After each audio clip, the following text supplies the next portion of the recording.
What you're about to hear is an unscripted, one-time couples counseling session. It contains mature themes and listener discretion is advised. For the purposes of maintaining confidentiality, names and some identifiable characteristics have been removed, but their voices and their stories are real. You know, the first couple of years that we were dating and were together, we had a lot of really good sex. I consider us really sexually compatible.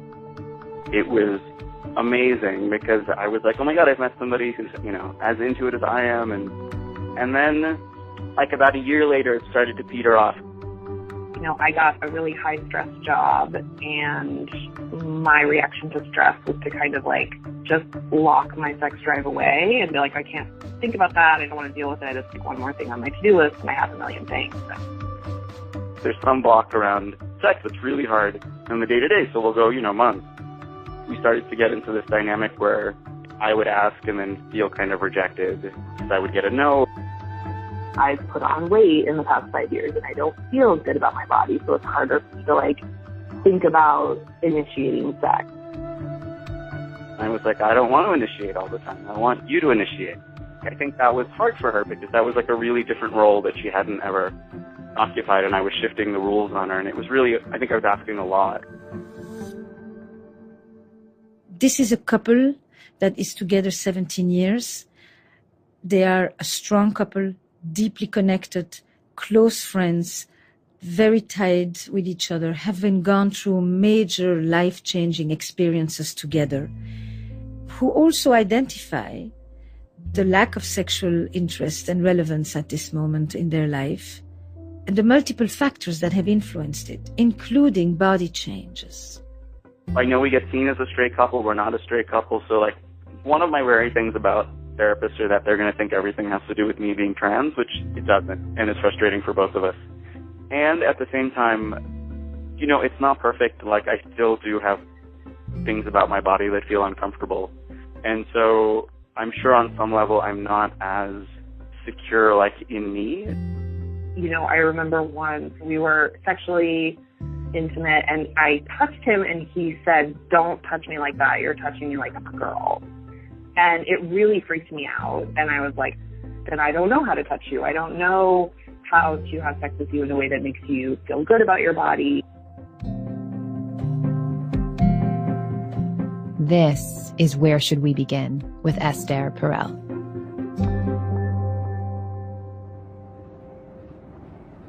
We actually met doing theater, and we got cast in a play together. We didn't have any scenes together.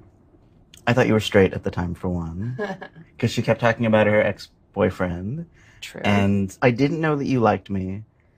And so I said, I've been thinking about kissing you a lot. And then we made out for 3 hours. Yeah. And that was the beginning of our 17-year relationship. Yeah. You were dating across the spectrum? It was sort of my first relationship with someone at the time who was a woman. If not totally a woman identified. So you identified as what at that time? I was really butch, so I was a very, I guess... You identified as a butch. As a butch, which is sort of its own... And it says what for you?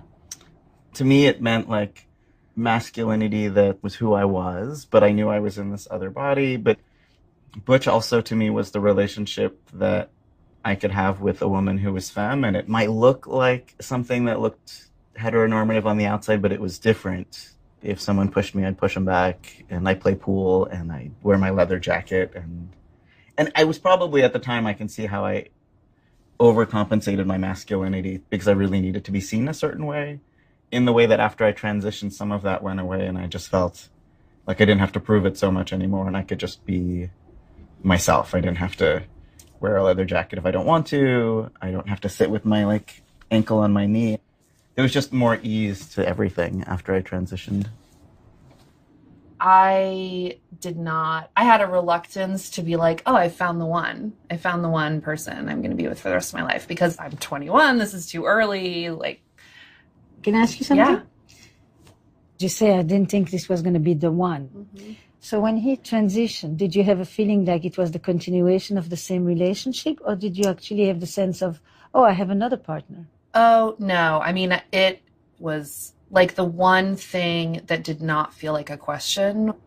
I mean, I think for him, he had a lot of fear that I would leave.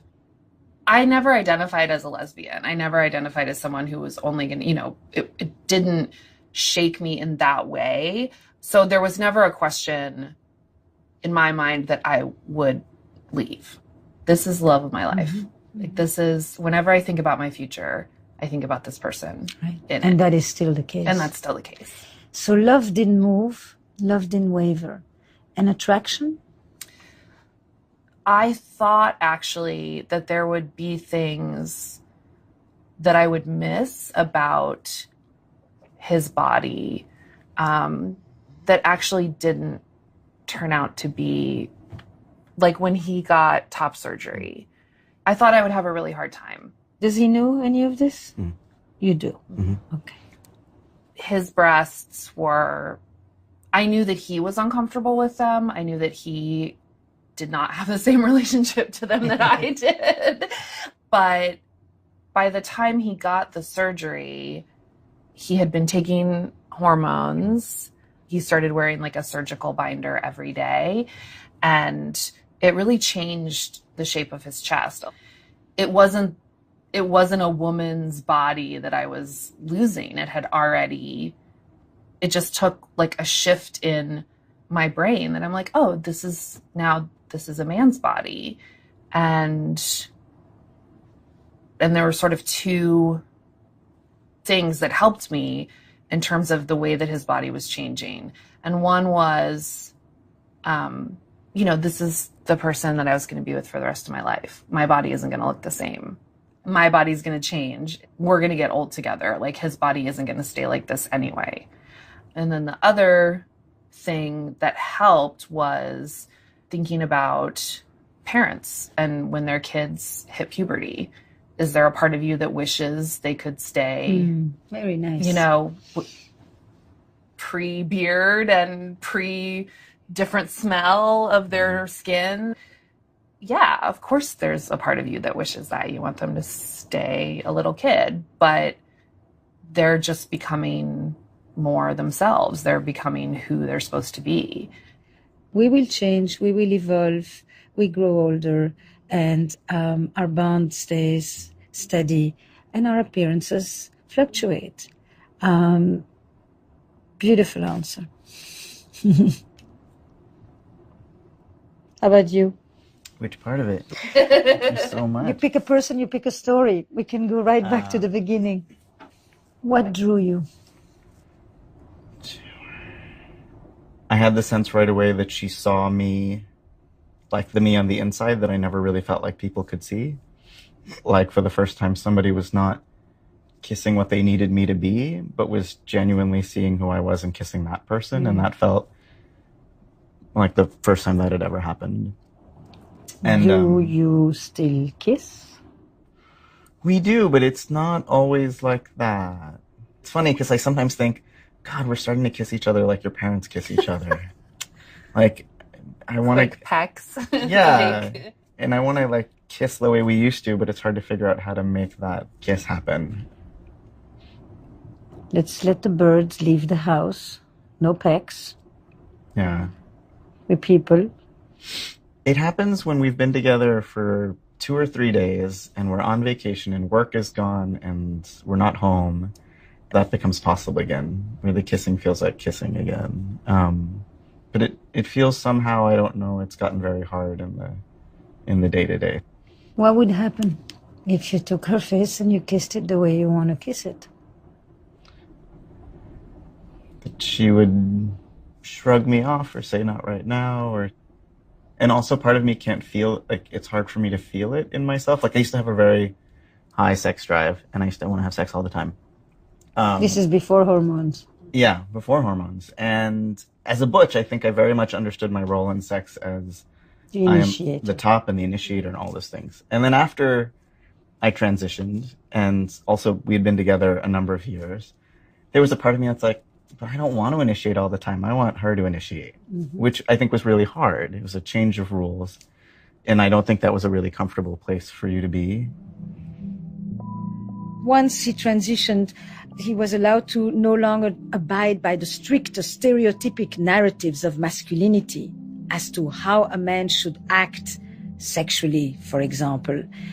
He became much freer to decide, do I want to initiate? Do I feel like initiating? I love for my partner to initiate as well. I no longer need to be the initiator as the marker of masculinity. I just am.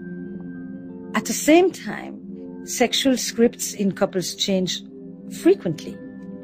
And in this couple, it's very tempting sometimes to assume when you have a very dominant identifier, trans, that everything has to be related to the fact that he is trans, rather than to understand that there may be places where this is more central and other places when it is more context than cause.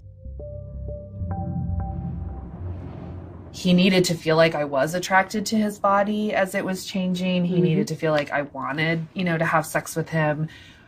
I was trying to figure out, what does that mean if I'm the seducer, and also had, moments of like, why do we have to change the way that we have sex? Can I give me the reverse for a moment? The dominant story is, I liked his being the pursuer. Mm-hmm. I wasn't always comfortable being the initiator. That's the dominant story. Mm-hmm. And part of what I want us to do today is to emphasize the lesser obvious parts. Because when you travel, when you're on vacation, when you are relaxed, you can find each other. So you have it. It's in the system. Mm-hmm. What you're asking is, how do we bring vacation home on occasion? Mm-hmm. Think of one time when you were the initiator, the one that affirms him, and where you felt good about it. When was it? For your birthday, I just said, I'm going to give you a blowjob tonight. A regular or a special? Just anything is special. any sexual activity is special at this point. Yeah.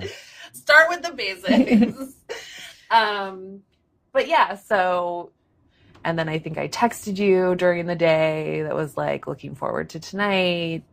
So you played with him? Yeah, I mean, like flirted a little, and then... And the face that you have now is a face of enjoyment. Not just a face of, I owe this to him, after all, it's his birthday, but really is, I own my desire, and I'm going to build this anticipation with him, and I'm going to let him fantasize about it throughout the day, look forward to it, anticipate it, and with that, increase the tension and the intensity. And then? Like when I think about initiating, sometimes I'll think, oh, I could go for a little sex right now. Like I could have a, I'm feeling a little something. My assumption is that if I go to you and say, want to make out? He'll say, whoa, I need time to get there. Like I can't just jump into it, And that's a deterrent for you? Yeah, it feels like a deterrent. It feels like I'm putting pressure on you to like get to a sexual place. A little bit. She's got the pulse. She's on the mark? Yeah. For me, I feel like I have buried my sex drive somewhere that I can't even find it sometimes. And so if there's no sexual energy whatsoever, and then all of a sudden she's like, let's make out, I feel like I can't find it. I feel shitty for not being able to just pull it out and be ready to have sex, but I can't figure out how to... But that's not unusual. That one person is in the mood, one person is hungry, one person wants to take a walk, one person wants to talk, and the other person wasn't there at the same time with the same thing. And the whole communication is actually about bringing the other person into the experience. So whatever you would want in order to get in the mood, to join her, can start now. Yeah, that's true. There have been, so many years where there's so much sort of pressure around it that we both jump to this place of like feeling guilty or feeling like I anticipate a moment of like, I'm not doing this right. I think sometimes it feels like I just have to be there. There's no easing me into the place. Why? Probably because I'm not good at saying, can we slow down and can I have these things first? Yeah. And Because, why not? I'm really terrible at asking for like, I want this or this would help. I don't know. I'm bad at it. At what? I just want to make sure I understand this. Is it about saying, bring me there, take me slowly, turn me on, Yes. make it happen? Yes. Like, I don't know, like if it's asking what? too much or it's... Or you have endorsed a masculine view that you should just... I mean, on some level, I feel like, a good partner would be ready to go. Which, I mean, in my mind, I know that is not totally logical, but it used to be so the case that I was always ready to go. And so I think I get mad at myself for not being ready, and I feel like you're not seeing me. And that's hard. I guess that's like the very opposite of the first time when we kissed and I felt totally seen. And now, I guess I don't feel that. And what is at stake in saying, slow down? That she will then say, never mind. And that will be it. And we won't have any sex and it won't go anywhere. And it'll never happen for another 3 months or 4 months or something. Where did you learn not to ask? I don't know. I'm bad at asking, and I think there are times when I have asked for something. I think, I asked for this certain kind of play, and then she never went there again. I think she hates it. I don't think she really likes doing it. She was just doing it for me. Do we know that she doesn't like to do it? Or you basically asked a question and offered your own answer? Yeah, and part of me thinks, I told you I like it, but left to your own devices, you don't go there, so maybe you don't. So I think you don't like it. And you've never asked? No, I guess. You prefer to assume. She assumes I guess so. that you don't really want to. You assume she doesn't like. I mean, you actually you're making out with your assumptions.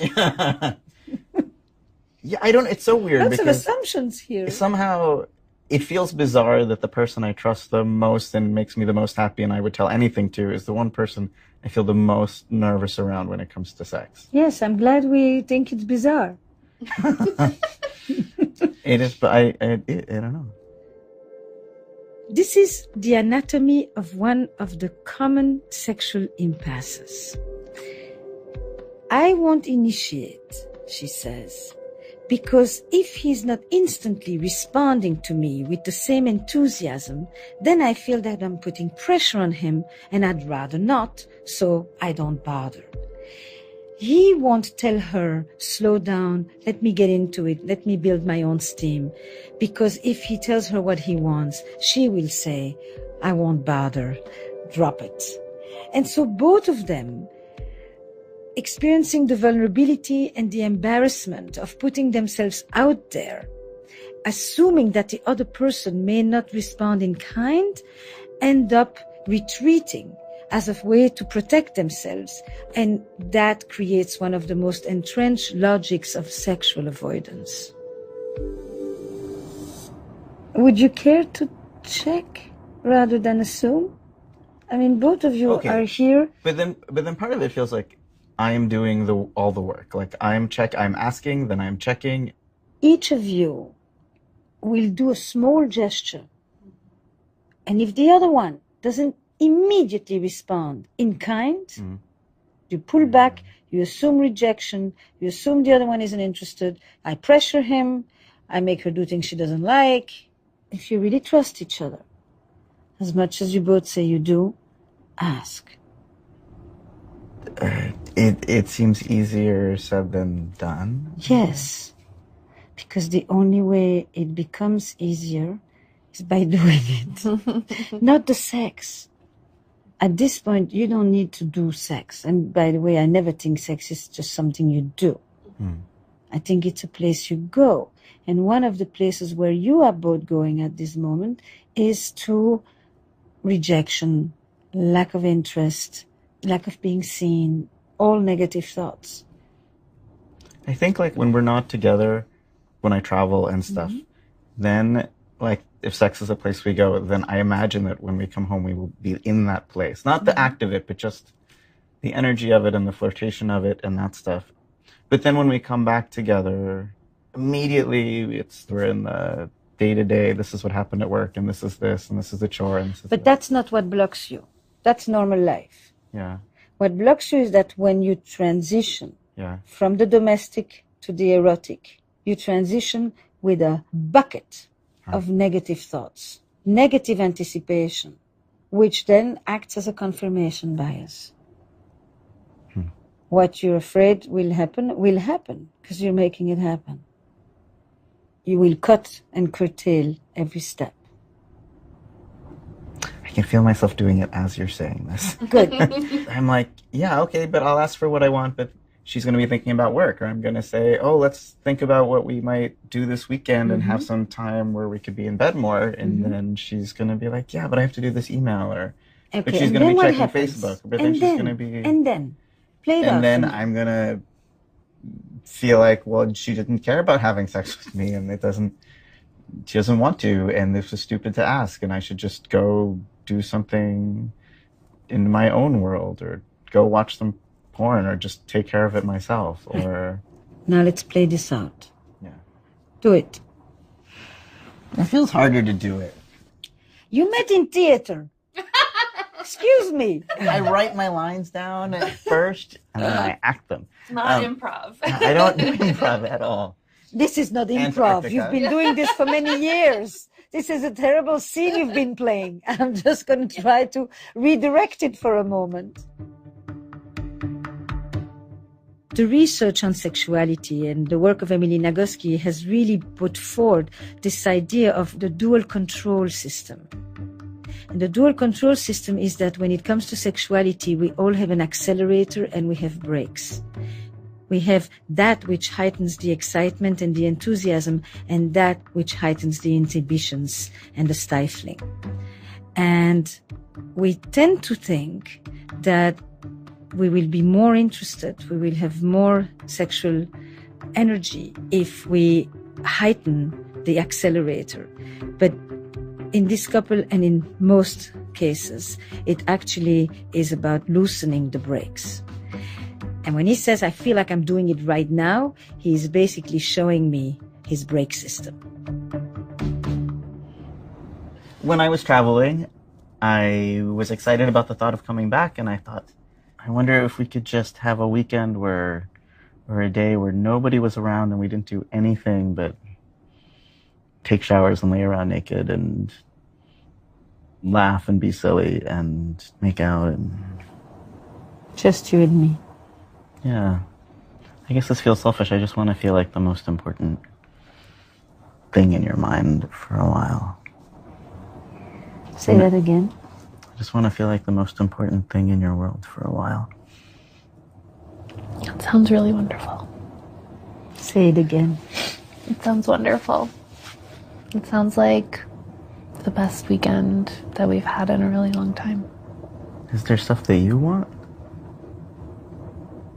When you were just talking about, when you were away and thinking about coming home and making out, and I would love it if you would tell me that.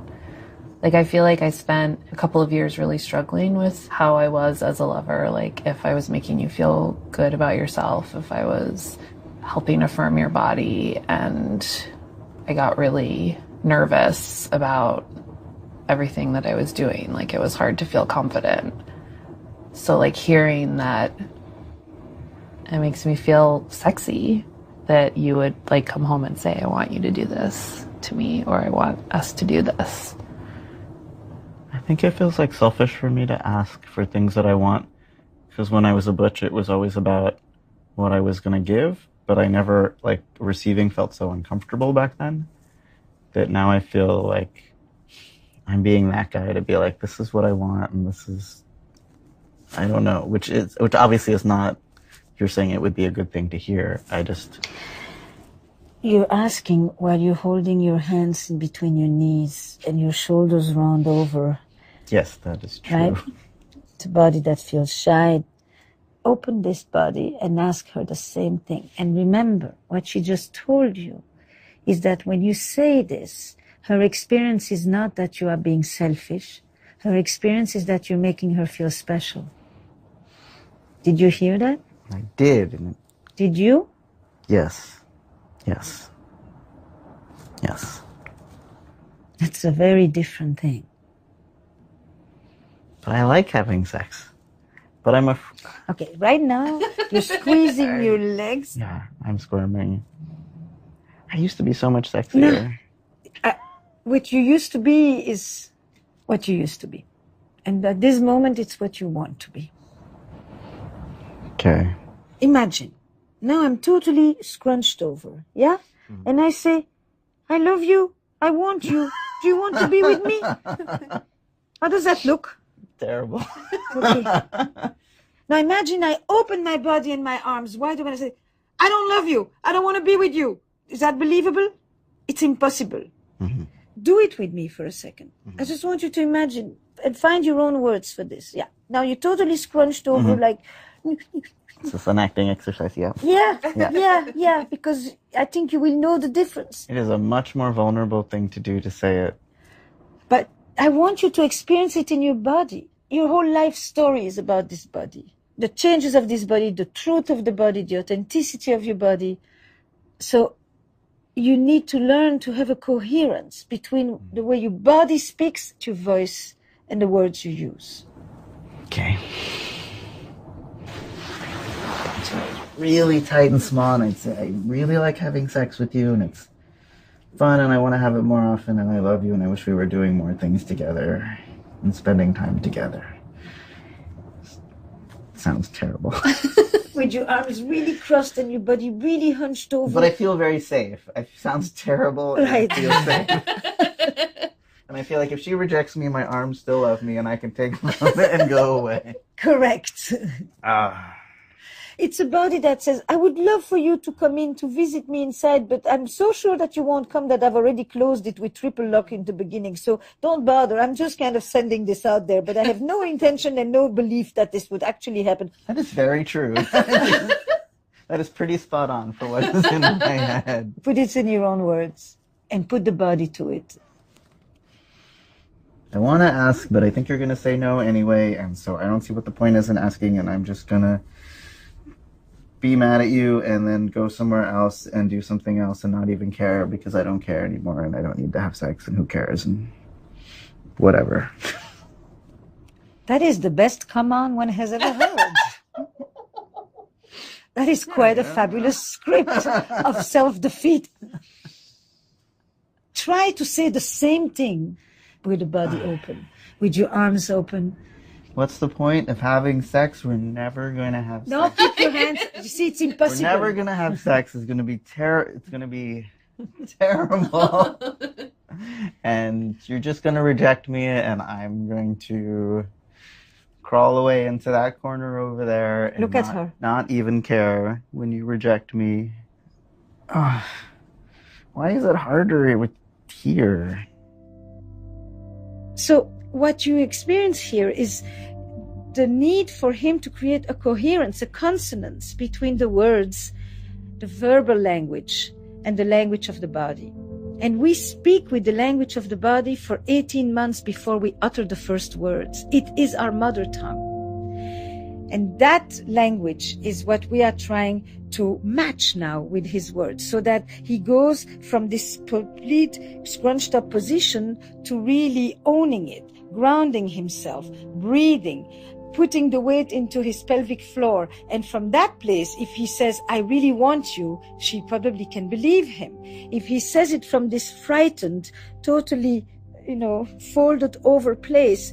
What she will read is, I need you to take care of me. I'm scared. I'm worried. Reassure me. That's a different message. What was it like for you to see him ask from the scrunched up position and ask from the I own it position? I think the scrunched up position made me feel more nervous to enter in. That feeling of like, am I going to do this wrong? It definitely doesn't feel sexual. Like, I'm going to now seduce you from your fetal position. So it felt like, instead of a seductive feeling, it feels like a taking care of this like emotional state. And from the open position, I had the urge to like stand up and like hug him, or like there was a funny element. So if one of us like did something that the other, like it wouldn't be the end of the connection. We'd just roll with it and be able to, like communicate and have fun with it. Shall we do it again? Sure. Let's get up. But this time we're asking. We're going from I don't get to ask because I'm just here to give to I get to claim. And the biggest turn on all over the world is confidence. If you come with the insecurities, the fears, the defeating narratives, she'll want to take care of you. But she will never be desirous of you. She'll want to nurture you. That's a different feeling. That kind of caretaking is not part. No, it's not. Okay. Finish the sentence? It's not part of having sex. Okay. Or being intimate in that way. All right. It's beautiful, but it's different. Something else. So, stake your claim. I want to be the only thing that's happening. Right. Breathe. You have to breathe. In sexuality, there is breath, movement, and sound. I want to spend time with you. I want to be the most important thing going on with you. I want to laugh. I want to feel sexy. But that's my responsibility, I think. So, I will try to bring the sexy. Because I have it. Just gets lost, but I will bring it. Keep going. This body of yours is beginning to own this. So keep going. I want to feel like I am a whole person and a whole sexual person. And I want to feel like you want something and I want to give it to you. And I want to figure out, I want to know what that is. Beautiful. Ground yourself again. And now just keep going. And I just want to not talk and look at you and sometimes kiss you and have everything be kind of loose and easy.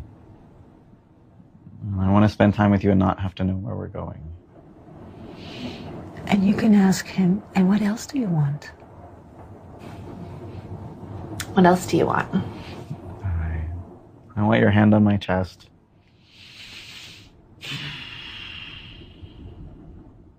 I know that like my eyesight is going and you're a little blurrier when you get close, but I want to have those moments where I can look into your eyes again and we're not in a hurry.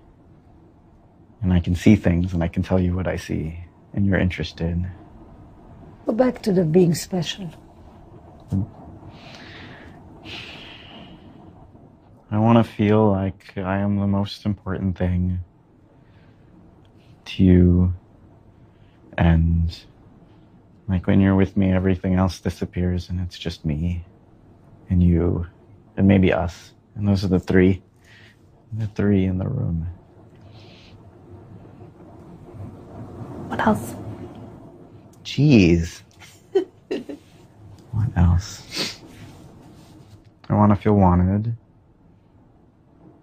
I want to feel like if I get a hard on, it's exciting and not a burden.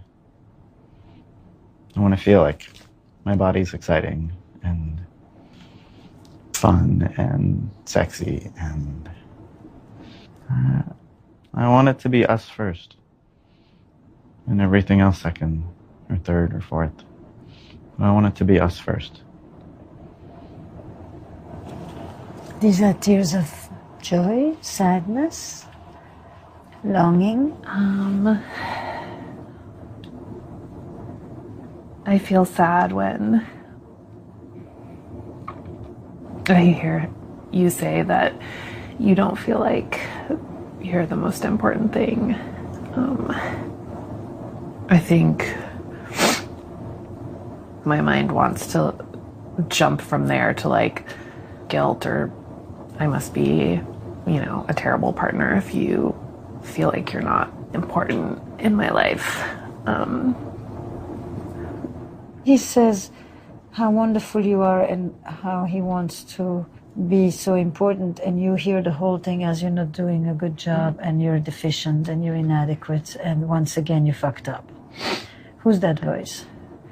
Yeah, there's always a part of me that's like, well, you could be doing more. And where did you learn that sentence? In kindergarten? Probably from watching my mom. And from being the caretaker of parts of my family dynamic. It's my job to make everyone feel better. Mm-hmm. So when he says, I want something, you hear, what am I doing wrong or not enough? You don't really listen to what he says he wants. Yeah. Because you could have a reaction that says, that's a wonderful thing he wants from me. I'm so glad that I'm the one he wants this from. Mm-hmm. But you take it and instantly bang yourself with it. Mm-hmm. So that voice, if we put that one a bit aside, what's the other one that can come out? There are a bunch of them. So. Yeah. It just all sounds like the way we're supposed to be. Like the way that we're supposed to be together, like fun and connected and communicating with each other. And so it's like, I'm not sure if you think it's an issue because you think it should be different or because you really miss it. Which is it? I miss it. I miss it. If you miss it, it hurts. It's a void. Do you miss it? I miss it. Tell him what you miss. He needs to hear it. I miss my hands on your body. I miss the way you touch me. I miss you inside me. I miss feeling sexy, like you are attracted to me. I miss making you feel good about yourself. It doesn't feel complete without feeling like we want each other. And I just miss like it feeling fun and easy and like not tied up with all these feelings of like, how do we do this right? Like, feels so hard, Like if I can think about, coming home and like kissing you and really being present for it. That you're going to do from the moment you leave here. You're going to create a ritual for coming home where you put your devices down and you go and you really make a connection. You don't just lift your head half and say hi, or don't even lift your head anymore because you're in the middle of a text. Do we have a commitment on that? Yes. You have to say it. Yes. I said it with my body. Yes, I saw that. I said it with my body. Yeah, all of this is part of sexuality. All of this. If there's no two people acknowledging each other, who's going to have sex with whom here? And when you are absorbed, sometimes you can ask, what do you need? And sometimes you will tell her, you have 10 minutes. That's okay? So said the doctor. The doctor said I could say it. You need it on a prescription. I mean, I could. And you do it from a place of confidence that is, I know what you need in those moments that you can't give yourself. And I'll help you with that. I can put things aside and say, let's hang. It's harder for her. Help her. And she may argue a little bit, but I need to, it's important, and you just say, I know, it's very important, but so is this. You had a beautiful thing. You said, there's me, there's you, there's us. Us needs this now. Us needs an electricity bill that's paid. Us needs nice sheets on the bed. And us needs now some attention. So she tends to a zillion projects. You tend for the idol. She will thank you. She's already thanking you.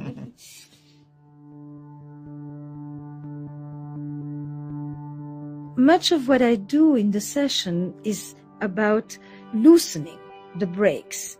So I send them off with an exercise in which they would write down the positive anticipation so that when they're about to put the foot on the brake and come up with all the negative cognitions about the anticipated rejection rather than the anticipated connection, they can go back and look at their own list and remember that they have an alternative right there in front of them. But the importance of the exercise is the understanding that it's a practice and you do it even when you're not really in need of it. See, we all know that when we go to the doctor and we are in pain, we are very motivated. I'm doing all my back exercises, every day now. And the minute it starts to feel a little bit better, I do them less often. So the paradox here is that we have a greater incentive for change when we are more in pain or even when there is a crisis, but we have greater latitude for creativity when we are doing fine. And you want to uphold these two. So for this couple, the idea is to shift them from a place of crisis to a place of positive maintenance.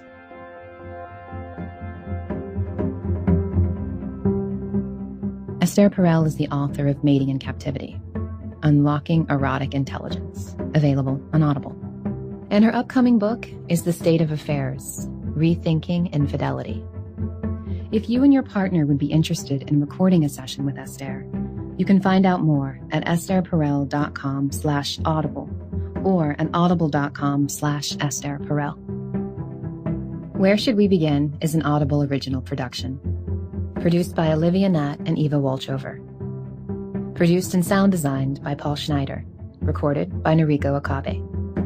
Our executive producers are Esther Perel and me, Jessie Baker.